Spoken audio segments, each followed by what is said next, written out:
ബേക്കറിയിൽ നിന്ന് വാങ്ങിക്കുന്ന ആ ഒരു ടേസ്റ്റോട് കൂടി ആ ഒരു സോഫ്റ്റ്നെസ്സോട് കൂടി തന്നെ നമുക്ക് വാനില സ്പഞ്ച് കേക്ക് ഒരു കപ്പിൽ തയ്യാറാക്കി എടുക്കാം.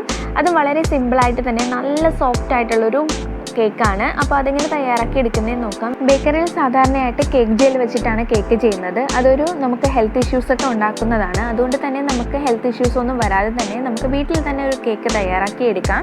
ബേക്കറിയിൽ നിന്ന് വാങ്ങിക്കുന്ന ആ ഒരു പെർഫെക്ഷനോട് കൂടി തന്നെയാണ് നമ്മൾ ഈ കേക്ക് തയ്യാറാക്കി എടുക്കുന്നത്. ഇതിനായിട്ട് ഒരുപാട് ഇൻഗ്രീഡിയൻസ് ഒന്നും തന്നെ വേണ്ട. നമുക്ക് വീട്ടിലുള്ള ഇൻഗ്രീഡിയൻസ് കൊണ്ട് തന്നെ നല്ല സ്പോഞ്ചി ആയിട്ടുള്ള കേക്ക് തയ്യാറാക്കി എടുക്കാം. അതിനായിട്ട് ഞാൻ മിക്സിയുടെ ജാർ എടുത്തിട്ടുണ്ട്. ഇനി അതിലേക്ക് അരക്കപ്പ് മുതൽ 1/4 കപ്പ് വരെ പഞ്ചസാര ചേർത്ത് കൊടുക്കാം. ഞാൻ അരക്കപ്പ് പഞ്ചസാരയാണ് ചേർത്ത് കൊടുക്കുന്നത്. ഇത് നന്നായിട്ടൊന്ന് പൊടിച്ചെടുക്കാം. നല്ല ഫൈൻ പൗഡറായിട്ട് പൊടിച്ചെടുത്തിട്ടുണ്ട്. ഇനി അതിലേക്ക് നമ്മൾ ചേർക്കാൻ പോകുന്നത് 2 മുട്ടയാണ്. മുട്ട ഇഷ്ടമില്ലാത്തവർക്ക് ബട്ടർ ചേർത്ത് കൊടുക്കാം. ഇല്ലാന്നുണ്ടെങ്കിൽ തൈര് ചേർത്ത് കൊടുത്തും തയ്യാറാക്കുന്ന വീഡിയോ ഞാൻ മുന്നേ അപ്ലോഡ് ചെയ്തിട്ടുണ്ടായിരുന്നു. ഇതിലേക്ക് നമ്മൾ 2 മുട്ടയാണ് ചേർത്ത് കൊടുക്കുന്നത്. ഇത് മിക്സിയുടെ ജാറിലേക്ക് ഇട്ട് ഒരു മിനിറ്റ് അല്ലെങ്കിൽ ഒരു 2 മിനിറ്റോളം നന്നായിട്ട് അടിച്ചെടുക്കണം.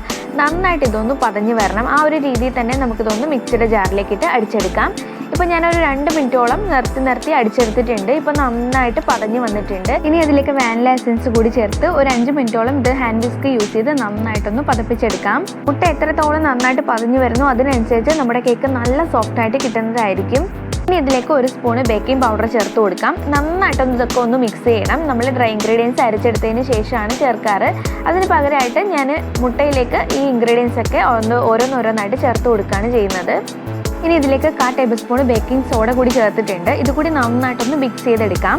ഇനി ഇതിലേക്ക് 1/4 കപ്പ് സൺഫ്ലവർ ഓയിൽ ചേർത്ത് കൊടുക്കാം. ഇനി ഇത് നന്നായിട്ടൊന്ന് മിക്സ് ചെയ്തതിന് ശേഷം ഞാൻ 1 കപ്പ് മൈദയാണ് ഞാൻ എടുത്തിട്ടുള്ളത്. ഇത് കുറേശ്ശെയായിട്ട് നമുക്ക് ചേർത്ത് കൊടുത്ത് നമുക്കൊന്ന് ഫോൾഡ് ചെയ്തെടുക്കാം.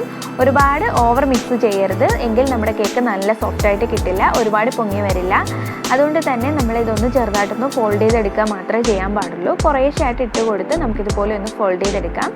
ഇടയ്ക്ക് നമുക്കിതിലേക്ക് കുറച്ച് ബട്ടർ മിൽക്ക് കൂടി ചേർത്ത് കൊടുക്കാം.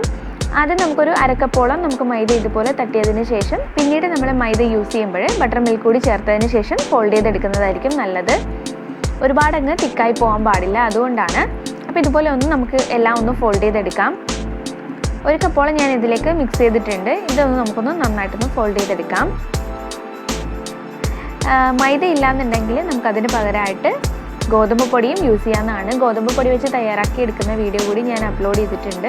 ഇനി നിങ്ങളുടെ കയ്യിൽ കേക്ക് ബേക്ക് ചെയ്യുന്ന മോൾഡോ അല്ലെങ്കിൽ പാത്രമോ ഇല്ലാന്നുണ്ടെങ്കിൽ നമുക്കൊരു സ്റ്റീൽ കപ്പിൽ തന്നെ ഇത് തയ്യാറാക്കി എടുക്കാം. അതിനായിട്ട് സ്റ്റീൽ കപ്പിലേക്ക് നമുക്ക് സാധാരണ ഒരു പേപ്പർ കുറച്ച് ഓയിലൊന്ന് തേച്ച് കൊടുത്തതിന് ശേഷം നമുക്കിതിൻ്റെ അകത്തേക്ക് ഇറക്കി വെച്ച് കൊടുക്കാം.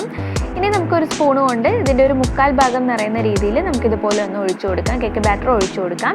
ഞാൻ ഇതിൻ്റെ അകത്തേക്ക് കുറച്ച് ടൂട്ടി ഫ്രൂട്ടി കൂടി ഇട്ട് കൊടുത്തിട്ടുണ്ട്. ഞാനിത് ഹോം മെയ്ഡായിട്ട് തയ്യാറാക്കി എടുത്തതാണ്.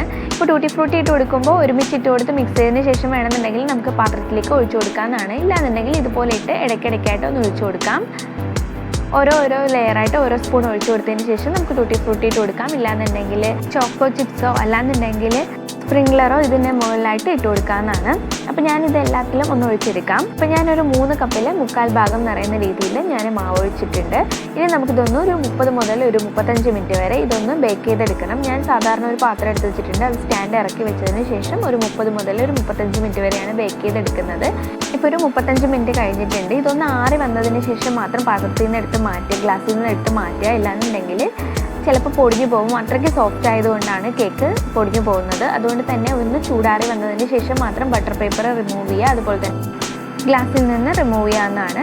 ഇതൊന്ന് ചൂടാറി വന്നതിന് ശേഷം നമുക്കിതുപോലെ ഒന്ന് കട്ട് ചെയ്തെടുക്കാം. അകമേ നല്ല സോഫ്റ്റാണ്. നമ്മുടെ കടയിൽ നിന്ന് വാങ്ങിക്കുന്ന ആ ഒരു ബേക്കറിയിൽ നിന്ന് വാങ്ങിക്കുന്ന ആ ഒരു സോഫ്റ്റ്നെസ് നല്ല സ്പഞ്ചി ആയിട്ടുള്ള ഒരു കേക്കാണ്. അപ്പോൾ എല്ലാവരും ട്രൈ ചെയ്ത് നോക്കുക, അഭിപ്രായങ്ങൾ കമൻറ്റ് ചെയ്യുക. അതുപോലെ തന്നെ ഇതുവരെ എൻ്റെ ചാനൽ സബ്സ്ക്രൈബ് ചെയ്യാത്തവരാണെന്നുണ്ടെങ്കിൽ ഒന്ന് സബ്സ്ക്രൈബ് ചെയ്ത് സപ്പോർട്ട് ചെയ്യാനും മറക്കരുത്. അപ്പോൾ നമുക്കിനി ഒരു പുതിയ വീഡിയോ ആയിട്ട് വീണ്ടും കാണാം.